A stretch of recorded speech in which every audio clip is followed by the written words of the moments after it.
I've been increasingly happy with the Atlantic. There was a They've done period of some time good in my stuff. life when I just didn't care about it. It's been around for ages. I mean, Robert Frost used to publish poems in it. Oh.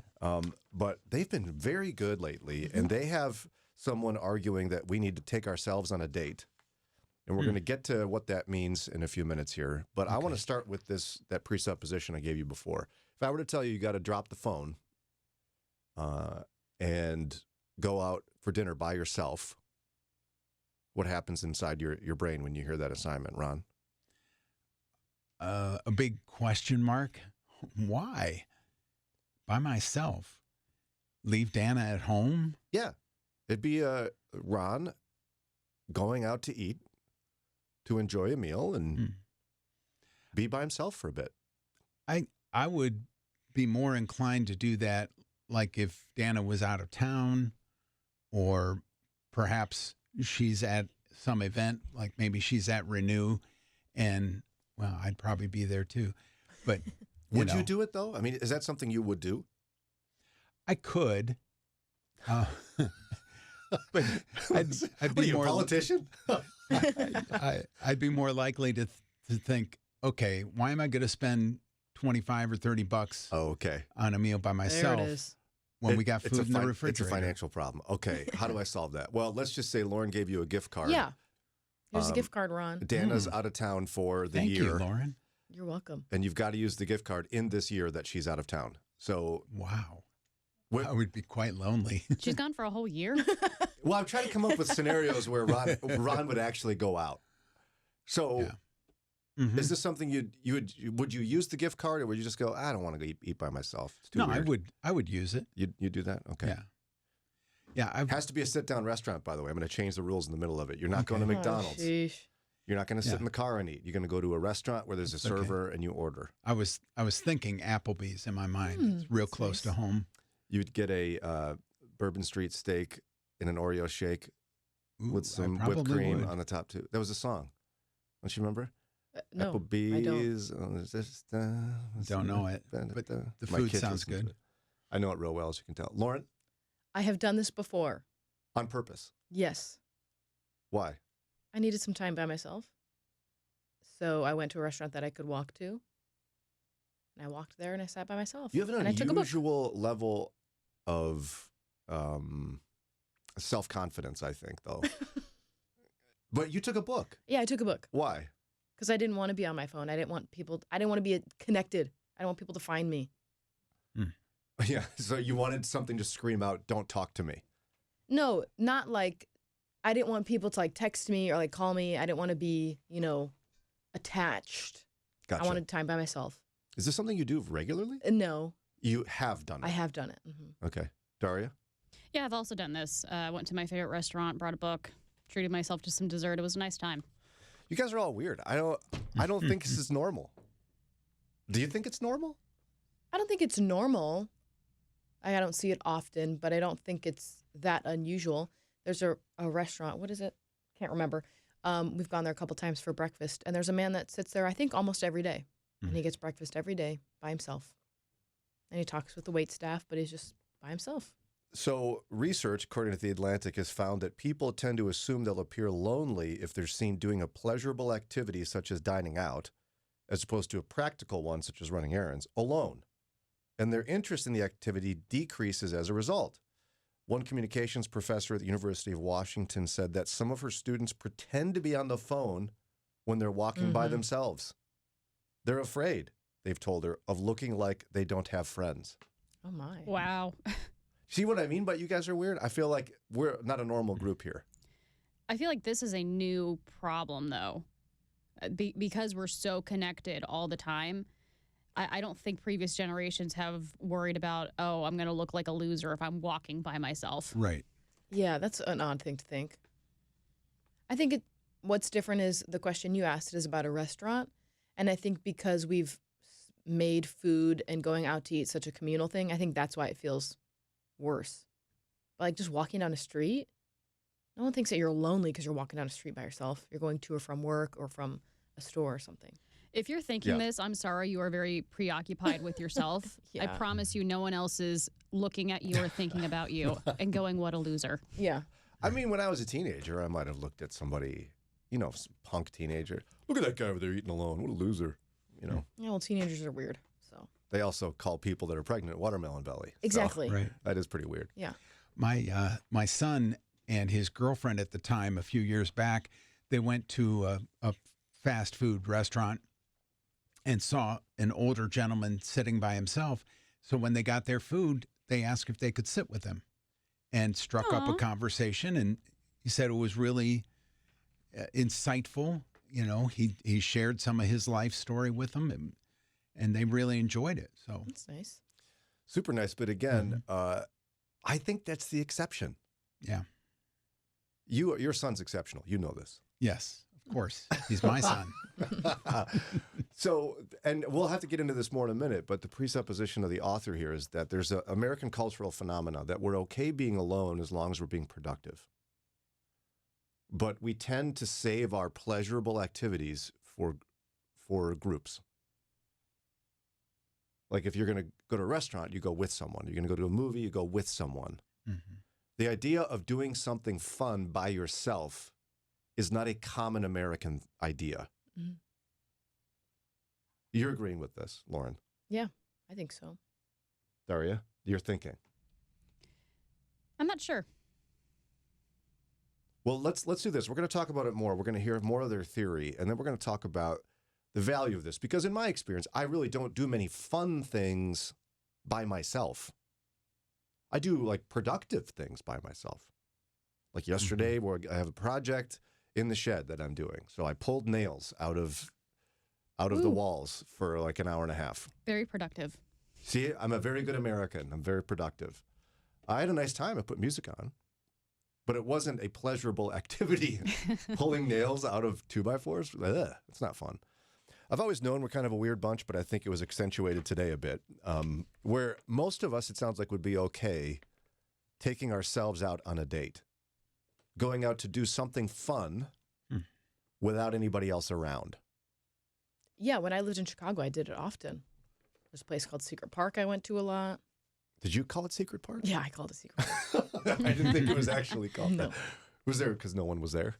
Yeah, and it's kind of like you can't really see it from anywhere. It's in between all these high rises, and you kind of have to go down a bunch of stairs. So I mean, the author of this Atlantic article called "Take Yourself on a Date" seems to presuppose that that the way we are is not normal. That most people are not comfortable doing a pleasurable activity by themselves, taking themselves on a date. Yeah, I remember the first time I went to a restaurant by myself, and it was a little uncomfortable at first. I'm like, oh, what? 'Cause I was like 19 at the time. So I'm like, oh, everyone's looking at me. It's like, no one's looking at me, and this was nice and peaceful. And so I've done it multiple times since then. Mm-hmm. I think like going to a park would be different than going to an amusement park or going to a movie or going to a concert by yourself. Yeah, you saw it's becoming increasingly common to see people take vacations alone, which I used to think was like you'd see someone go to Europe by themselves. You just go, what?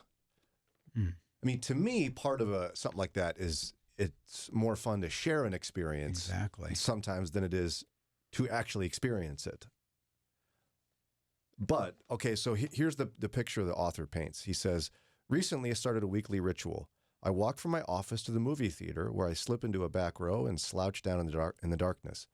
Afterward, I walk the hour and a half home, mulling over the film and daydreaming on my way across the Brooklyn Bridge.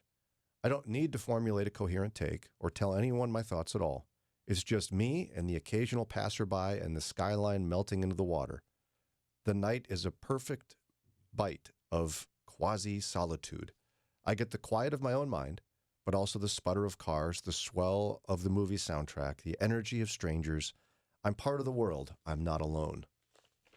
And he goes on to talk about the psychological concept of being alone together, that there's power not in just solitude, like going into your house and closing a closet door and sitting in the darkness, but actually going out amongst people, being alone together. Like they describe somebody in the article who goes and takes like a karate class, not to make friends or to commiserate, but to be with other people, but also be alone. And the power of doing so. yeah, I kind of miss that about public transportation in Chicago is that you're alone. You're going to work by yourself. You're not really going to talk to anybody, but you're amongst all these other people. What is it about that you miss? I think it's nice being able to have your own thoughts and kind of, let your mind wander about whatever you want to think about, or the day. Like if you're going home, think about your day, think about work, but you're not literally alone. There's other people around you. There's a community here. There's energy, but it's not. And it You sounds don't like just talk to them. it sounds like mystical or Eastern, but I know what you mean by energy. You're Yeah, not it's just saying like- there's like chi there or No, something. You're that's saying just like, there's energy of other people around you, the hustle and bustle of people going to and from work. There's other people around, but you're kind of still in your own mind thinking about what you want to think about, or listening to a podcast by yourself, or whatever it is. Yeah, there's a psychologist who said solitude isn't really antithetical to connection. In fact, people tend to say that taking yourself on a date makes them feel more connected, not just to themselves, but to the world. It fosters a sense of wonder, of being part of something bigger. Yeah, I think it makes you see other people outside of yourself and outside of your group. Because you're by yourself, you're not worried about your spouse or your kids or your friend or your sister. You're seeing other people that you wouldn't normally see. I think people do things differently. Yeah. And like, I remember I was in Athens, Greece with a group of students, and it was one of the more enormous cultural shocks that I've experienced because of one particular activity. Very common for men who are friends to walk holding hands in Greek culture. Like that's what you do. If you're with your friend walking around, you hold hands. And that would not fly in the US of A. No, not at all. But at first it was startling, and then I'd think about it more, and just being around something different made me see I'm just part of something bigger, Mm-hmm. So it says here in this piece, the person says that Americans, we have a particular discomfort with solitary play. Many of us tend to reserve our fun activities for socializing, to entertain others, not ourselves. But we need to be better, essentially, at entertaining ourselves alone, have more solitude in public. I'm not sure I fully agree with that take, because I think we spend a lot of time entertaining ourselves, like on our phones or whatever devices. And that's usually a solitary pursuit. Like, I think I understand the premise, what they're going for, but we do spend a lot of time alone.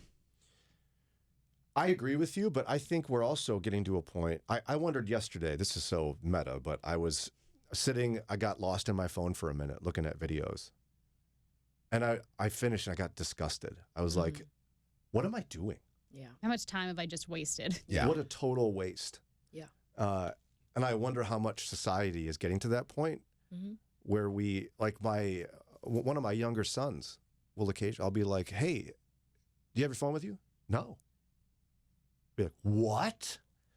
I just wonder if we're reaching a point where we're realizing how worthless and destructive that is. Because I think there is something different. For example, I pondered as I was looking at this article this morning how much I would enjoy going to the art museum in Cleveland by myself.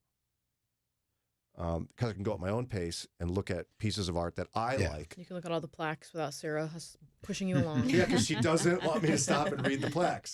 She wants to do a drive-by, essentially, and just look at that one. And so I could go at my own pace. I'd enjoy it. I'd be around other people that appreciate art. Mm-hmm. It would be totally different if I stare at my phone looking at art. Oh, yeah. Absolutely. I think you might be onto something. I've been kind of praying for some sort of tipping point like that. I think we are sort of seeing it with more parents being wise to the dangers of social media, and I think more people are just kind of creating more boundaries with their technology. But I think we're also realizing that time spent on technology is not restful. We're not doing anything, but it is not restful. Yeah. Yeah. Some of the fondest memories of my life I have so far is traveling in Europe alone by myself on trains. You've done this? Yeah. Several times on You trains. used to live there. I was there for 3 months living there. And then I've been there like sporadically for like 2-3 weeks at a time. And I would travel by myself. Someone thinks you're nutty saying it's one of your fondest memories. Why would you say that? Can you even articulate it? All I can describe is being on a train or a bus, like totally by myself, and having to figure out, like being in a large train station where none of the words are in my language, and I just have to like figure it out. And I have to get on a train and go to the place I'm trying to go. And I don't have my usual cell phone. I have like an international phone. And I'm just trying to figure out where to go by myself. And I think just I don't know if I'd say adventure of that, but maybe just trying to go about life and nothing's going to happen if I get on the wrong bus. Okay, so I turn around and I go back and just trying to figure out doing that alone. I don't know how to describe it. I'd call that an adventure. Yeah. I mean, we're not Europe, obviously, but we're in a new neighborhood, and I really enjoyed just going out for walks by myself and just discovering all the little gems my new community has. I mean, I found I was so excited. I accidentally discovered I am a 10-minute walk from the library, and that was like the greatest thing. There's a little cafe across the street. I'm like, this is amazing. Yep. And see, our worlds, I think, have just gotten so incredibly small. We believe the lie that the internet will open up the world to us, when in reality it's made the world small.